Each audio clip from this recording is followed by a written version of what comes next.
Los protagonistas del acontecer regional en Mesa de Noticias. Bueno, el día de ayer, a nivel nacional, el Servicio Nacional para la Prevención y Rehabilitación de Consumo de Drogas y Alcohol, SENDA, dio a conocer los resultados del tercer estudio de consumo de drogas en la educación superior, que a nivel país, entonces, lo que arrojó este estudio es un menor consumo de alcohol y marihuana entre los estudiantes, aunque con patrones de mayor intensidad de uso. Así que para hablar acerca de este estudio, que ya la próxima semana va a tener su desglose de datos locales, estamos con el director de SENDA en el Biobío, Byron Martínez, a quien le damos la bienvenida. ¿Cómo está, director? Buenos días. Muy bienvenido, buenos director. Días, Leslie y Ángela. Es un agrado siempre estar con ustedes. Para nosotros igual, director.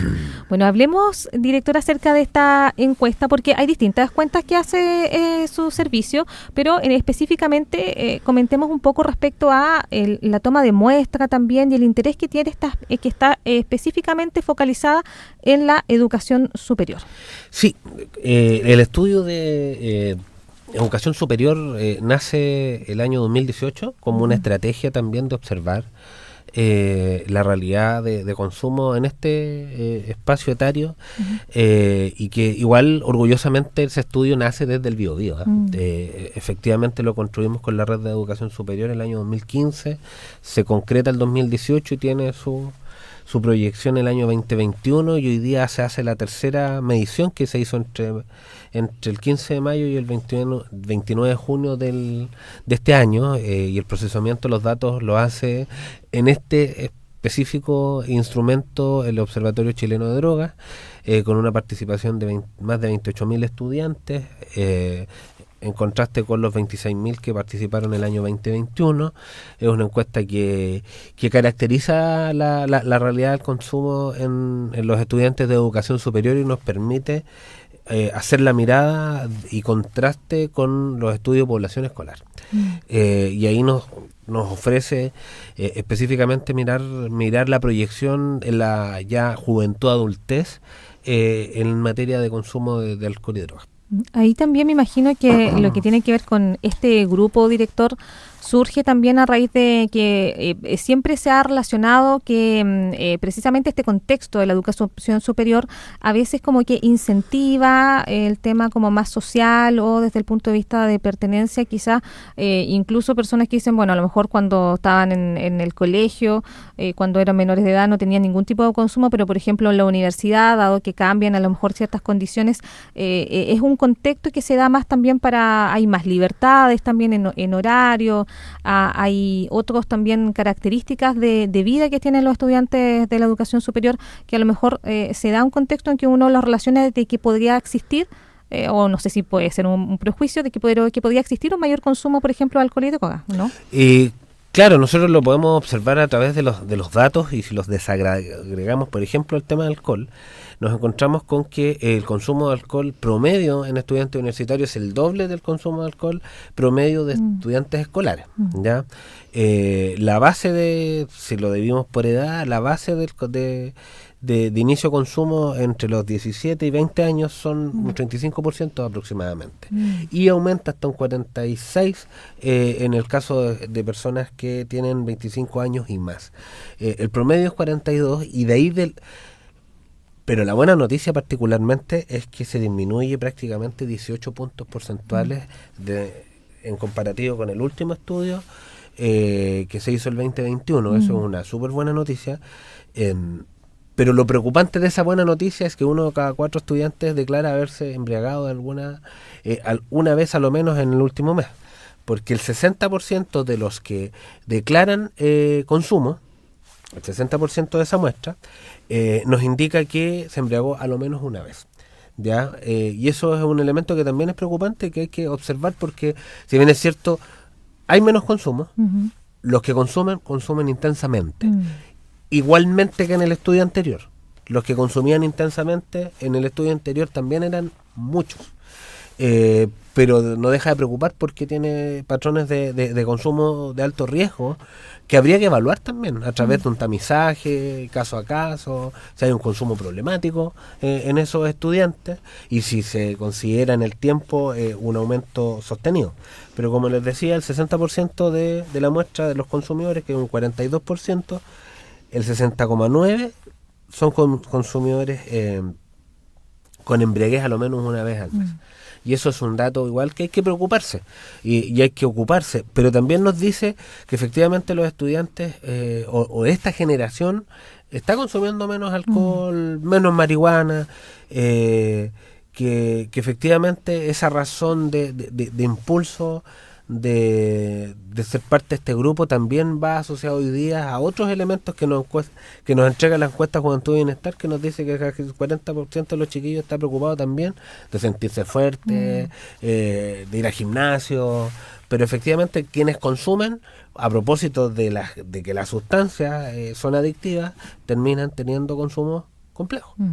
Director, y yo sé que estamos viendo en términos globales la encuesta, y justamente va en eso porque a uno normalmente hoy día, en tiempos donde hay muchas noticias virales y cosas, se ha visto, a mí me ha tocado leer, oye, las nuevas generaciones están consumiendo menos alcohol, pero esto nos viene a dar una base estadística al respecto. O sea, ya no es solamente que surgió por ahí un estudio en el extranjero o es generacional, sino que esta misma encuesta está dando los números y está dando la razón a eso, que aparentemente las nuevas generaciones están consumiendo menos. No me quiero dedicar al punto ese que usted decía, que quienes consumen lo hacen intensamente, sino que quienes consumen menos. ¿A qué se debería? Porque esto son cambios culturales. Es como, yo siempre, es mi caballito de batalla, pero siempre pongo el tema de fumar. El otro día estaba mirando una teleserie antigua del 96 y las chicas en la teleserie fumaban dentro de un pub. Hoy día eso ya no se ve. ¿A qué se debe? Socialmente. Claro. Entonces hay cosas que son muy sociales en el fondo. Muy sociales. ¿A qué se va debiendo que efectivamente una generación puede ir haciendo ese salto? Yo me imagino que son muchos factores que se entrecruzan. Sí, por supuesto. Uno, yo creo que tiene que ver con los efectos posteriores del consumo de alcohol, que son más conocidos, y que evidentemente lo que nos dice la evidencia es que hay una relación directa con la percepción de riesgo, que es alta, del consumo de alcohol en los jóvenes, y ha ido aumentando. Desde el año 2004 en adelante comienza a aumentar la percepción de riesgo y se sostiene en promedio en el 80% de las personas aducen y observan que el consumo de alcohol en 5 tragos o más es un consumo de alto riesgo, y el consumo de alcohol muchas veces no es tan...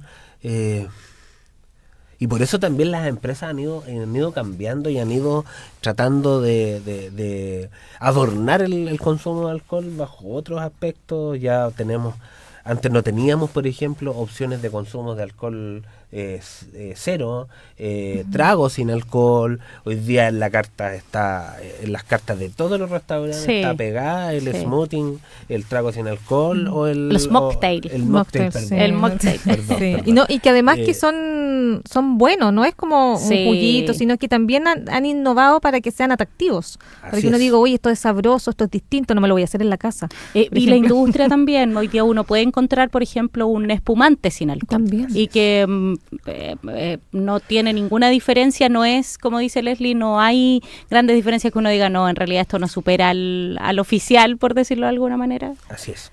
Y eso para nosotros igual es un dato importante, que ha ido obligando a la industria a modificar sus procedimientos, y también a los espacios más de diversión de los jóvenes, particularmente observando este estudio.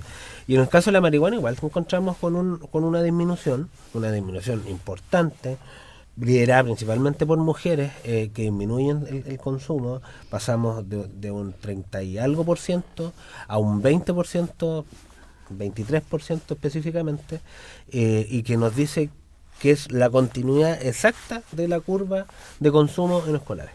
O sea, el promedio de consumo es aproximadamente un 19,8% en general, y cuando observamos el dato de los estudiantes de 17 a 20 años es un 20,7%.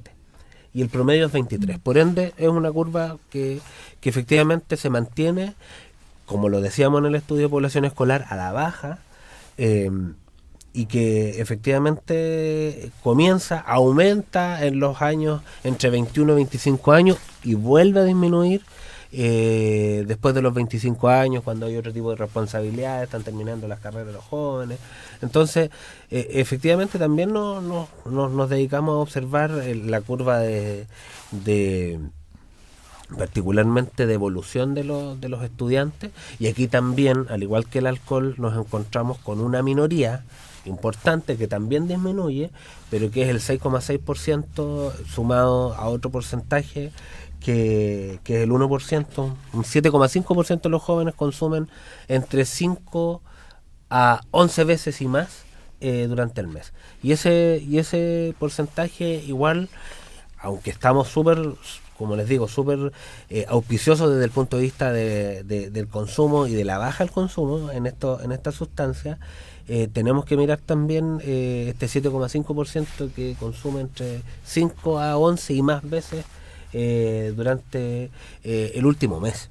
Y ese dato para nosotros es súper importante porque igual nos dice harto de que quienes comienzan con consumo, aumentan sus consumos, periódicamente lo hacen, y efectivamente, como les decía en el tema del alcohol, hay que evaluarlo con alguna pauta de tamizaje, si hay un consumo problemático o no, pero hay que observarlo, y quienes consumen más de 5 veces al mes lo están haciendo de manera habitual durante el año. Entonces también hay que tener una observación, aunque el dato es bueno para nosotros. Siempre hay que hacer el foco en quienes son los consumidores de riesgo, y ahí tener estrategias para eso. Y por eso la próxima semana nos vamos a juntar con todas las universidades a mostrarles los datos regionales y a establecer acciones sobre todo para estudiantes que son pero políticas ambientales. viene aparejado, o sea, no es como que nos quedamos con el estudio y vemos qué hacemos. No, nosotros tenemos un trabajo con 15 de las 66 que participaron a nivel nacional, 15 participaron en la región del Biobío. Y nosotros vamos a juntarnos la próxima semana a entregarles la información porque es de ellos, y después construir acciones que son ambientales, universales, pero que vayan enfocados en este público que consume 5 tragos o más, o que consume muchas veces marihuana al día, o sea, al mes, perdón. Director, y ahí, por ejemplo, ¿cómo va el tema de, por ejemplo, los medicamentos sin receta? Porque me imagino que también en este grupo, que es la educación superior, también el consumo es distinto, entendiendo que a lo mejor hay alguna justificación con horas más extensas de estudio, querer rendir también precisamente en exámenes en determinadas épocas, donde puede haber también un consumo relacionado a ciertos medicamentos que permitan, por ejemplo, no dormir tanto o estar más despierto, y que se utilizan también sin receta, porque obviamente no es para esa acción que es el medicamento. ¿Cómo ha ido, por ejemplo, ese tema? Ahí esa es una de las preocupaciones que tenemos. Ya. Porque al igual que en el estudio de población escolar, observamos que tanto en consumo como en ofrecimiento ha aumentado.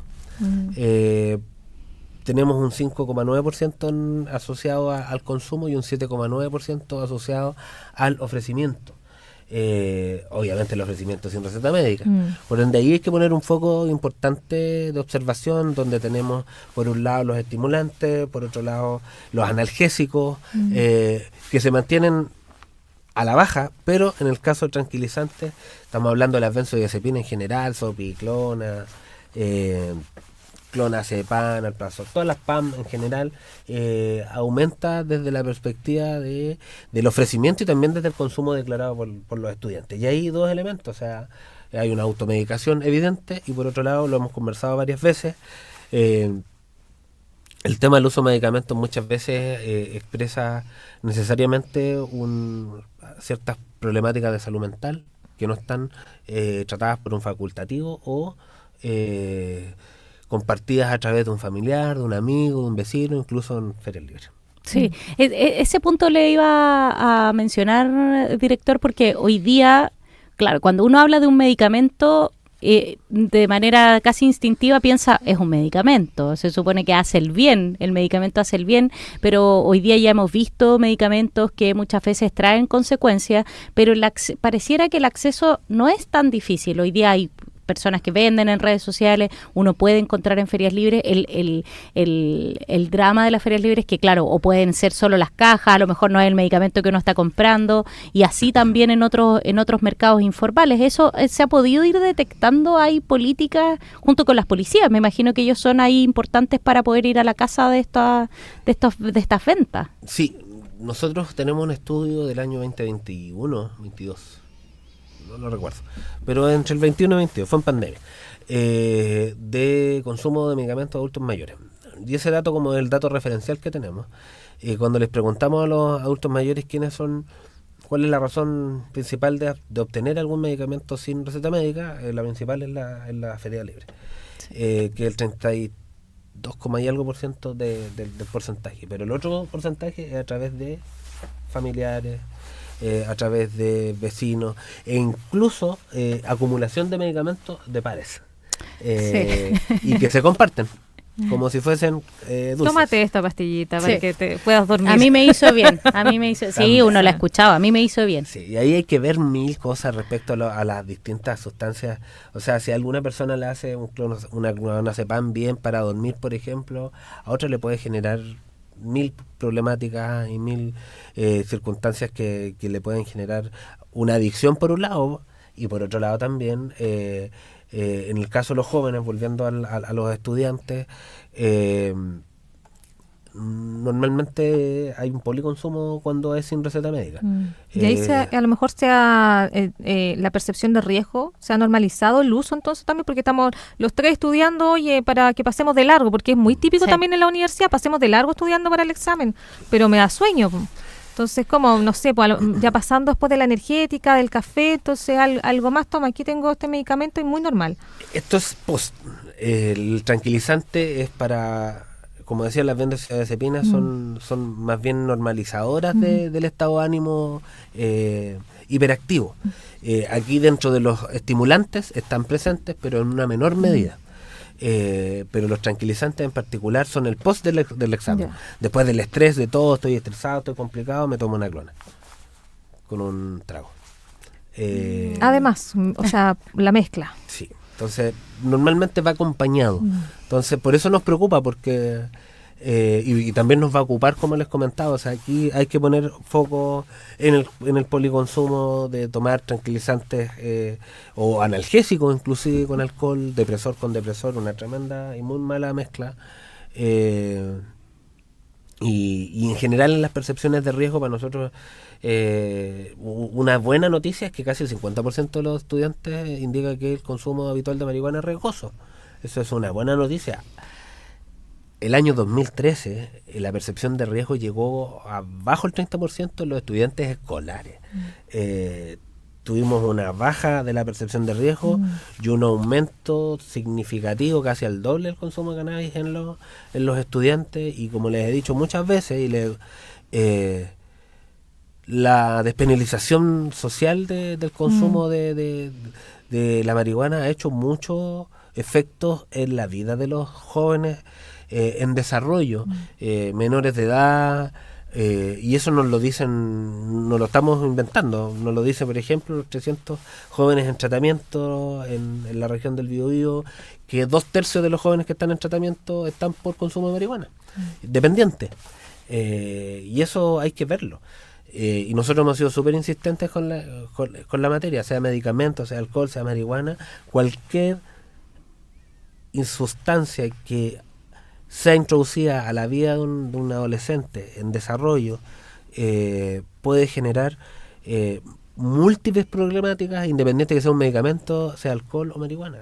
No hay no hay que quedarse con que no es que esta droga es menos mala. Yo siempre lo digo y lo acuño de mi directora. Lo tengo controlado. Controlado. También esas otras. Es como aprender a andar en bicicleta. Si yo aprendo a andar en bicicleta, no se me va a olvidar nunca andar en bicicleta. Esto es lo mismo. Si aprendo en la juventud, en la preadolescencia, en la adolescencia, a construir penas, alegrías, celebraciones con alguna sustancia, eso me va a acompañar durante toda la vida, porque nunca lo voy a olvidar neurobiológicamente. Director, ¿y cómo lucha la institucionalidad finalmente? Porque a veces hay mensajes un tanto confusos. Yo no estoy diciendo que no sea un área, pero en el uso de la marihuana se sabe que hay usos que son médicos, pero normalmente a veces quienes quieren doblar un poco el mensaje utilizan justamente este argumento de decir, oye, es medicinal. Y lo mismo pasa con algunos medicamentos. No sé, lo voy a llevar a este medicamento para la diabetes que es el Ozempic. Oye, pero igual sirve para bajar de peso, cuando hoy día ya se sabe muchos los efectos que traen las personas. Pero esos dobles mensajes muchas veces tienden a confundir y dicen, oye, si 20 personas me están diciendo que en realidad esto no es tan malo, ¿cómo me va a hacer mal a mí? Me imagino que esa es una lucha importante que tiene que dar la institucionalidad, ¿o no? Me voy a meter a otro tema. O sea, otro tema que tiene mucho que ver con esto, que es la posverdad. Y la información de... No me voy a meter tanto. Pero la información que somos capaces de construir a través de redes sociales y que hoy día... Yo celebro a facultativos de la medicina, del derecho, que se han tomado también las redes sociales haciendo el punto de inflexión respecto a y a combatir la desinformación. Y que han sido capaces de generar hartos likes y likes a partir de que una persona que no ha tenido un proceso de estudio profundo, una certificación, que sea un médico, un farmacéutico u otro, facultativo de la medicina, versus un bloguero o un tiktokero que nos dice, no, es que esto... Es el problema de la posverdad, que tenemos tanta información disponible, y incluso hasta con la IA. La IA es un niño de 4 años. Y ese niño de 4 años, si yo le pregunto a mi hija que tiene 4 años y le digo, hija, ¿cómo te portaste en el jardín? Bien. Y compartiste con tus compañeros, bien. ¿Hiciste tus tareas? Sí, y yo estoy viendo que no las hizo, pero me va a mentir para decirme que sí. La IA hace lo mismo. Si yo pido información en la inteligencia artificial, pasa lo mismo. Yo le pido qué tomar para el dolor agudo de espalda. Me van a aparecer una serie de tranquilizantes, de analgésicos, incluidos opioides, y finalmente yo me voy a convencer de eso y quizás vaya a la feria y lo consuma. En el caso de la marihuana pasa lo mismo.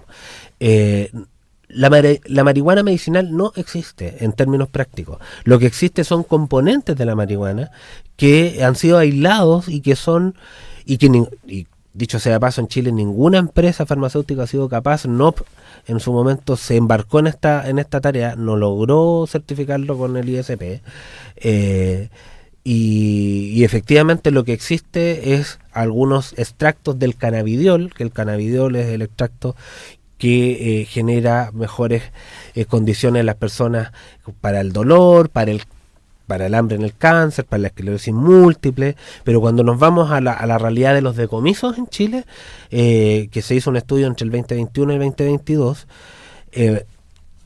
donde estaba el ISP, la PDI, Directemar, todas las instituciones que han hecho decomisos, particularmente nos encontramos que la presencia del cannabidiol tiende a 0.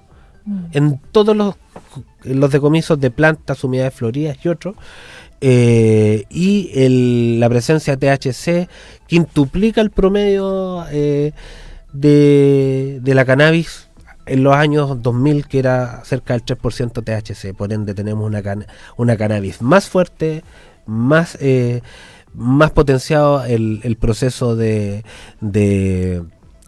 pérdida de la conciencia o como dicen los jóvenes, del volarse, versus la presencia de cannabidiol, que es el elemento comprobado científicamente como un elemento de cuidado y de apoyo a la salud. Pero además la ley es súper clara hoy día, con sus modificaciones. Si una persona está ocupando de manera complementaria el uso de marihuana, se lo tiene que recetar un médico, y tiene que estar el facultativo inscrito, y tiene que ser capaz de demostrar a través de una receta médica que retenía que esa persona particularmente la entregó. A diferencia, y eso yo lo agradezco, a diferencia de otros países. O sea, si uno va hoy día, yo el otro día, como ejemplo también de mi hija, fue a comprarle un antibiótico, un pomo, una crema, receta retenida. En otros países uno compra analgésicos, con opioides, antibióticos, sin ningún control.